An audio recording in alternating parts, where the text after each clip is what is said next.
ডাল বানাবো আজকে। মুসুরের ডাল লাগবে, যা 2 ঘন্টা আমি আগে ভিজিয়ে রেখেছিলাম। পেঁয়াজ, আদা, রসুন, দারচিনি আর সাদা জিরেও দেবো ফোড়নের জন্য। আর নিয়েছি 1 টুকরো লাল ক্যাপসিকাম। রুমির রান্নাঘরে আপনারা সবাই স্বাগত। গ্যাসটাকে অন করে কড়া বসিয়ে সর্ষের তেল দিলাম। তেলটা একটু গরম হলেই এইগুলো ফোড়ন দিয়ে দেবো। সাদা জিরে, 1 টুকরো দারচিনি আর কয়েকটা রসুনের কলি। তেলটা হালকা গরম হয়ে গেছে, দিয়ে দিলাম। ফোড়নটা হালকা ভাজা হোক, ভাজা হলে আমি পেঁয়াজ কুচি দেব। রসুনটা ভাজা হয়ে গেছে, কুচনো পেঁয়াজগুলো এবার দিয়ে দিচ্ছি। পেঁয়াজটাকেও হালকা করে ভেজে নেব।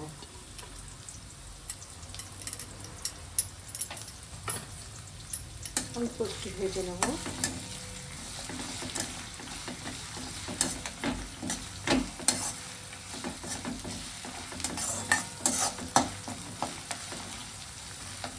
এর থেকে বেশি ভাজবো না।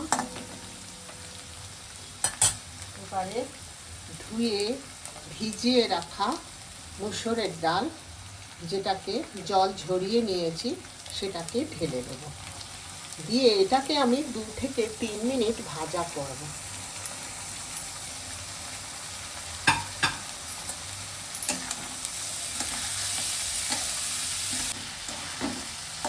চার মিনিট মতন আমি ভেজে নিলাম। এরপরে পরিমাণ মতো লবণ আর হলুদ নিয়েছি, একটু দিয়ে দেবো।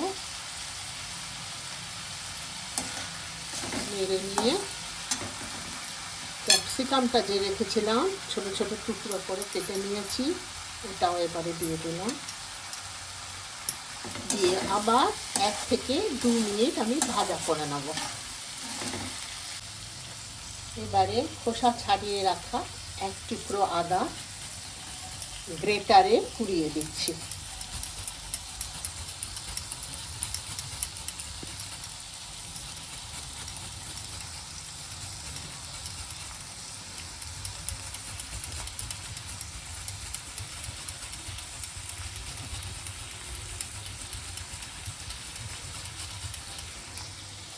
ফোড়ানো হয়ে গেলে আবার এটাকে নেড়ে দিলাম।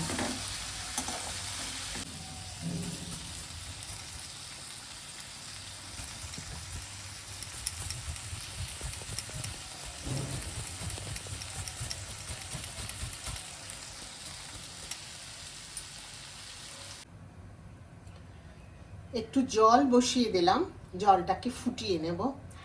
মুসুরের ডালটা ভাজা হয়ে গেছে, এবারে ওই ফুটন্ত জলটা ওর মধ্যে ঢেলে দেব।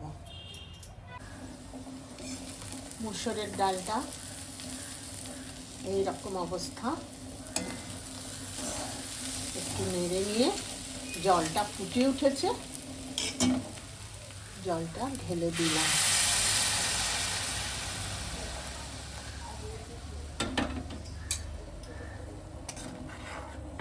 নেড়ে দিলাম।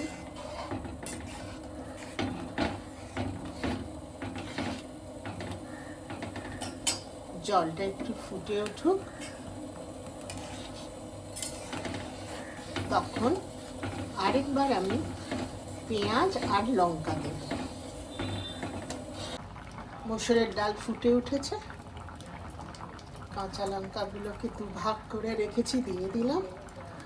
আর এইভাবে পেঁয়াজ কটা দিয়ে দিলাম। এইভাবে পেঁয়াজের কলিগুলোকে আমি খুলে নিয়েছি। এভাবে দিলে খুব স্বাদ হয়। আর কিছুক্ষণ ফুটতে দেবো, তাহলেই ডাল একদম তৈরি হয়ে যাবে। ডাল একদম রেডি হয়ে গেছে। 3 থেকে 4 মিনিট জোর লেগেছে। এবার আমি গ্যাস অফ করে দিচ্ছি, নামিয়ে নেব।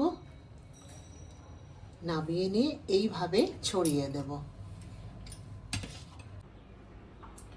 ভাজা মুসুরের ডাল রান্না হয়ে গেছে।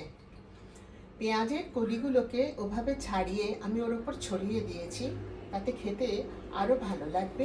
প্লিজ সাপোর্ট করবেন। আবার আসবো নতুন রেসিপি নিয়ে। ততদিন খুব ভালো থাকবেন, আনন্দে থাকবেন।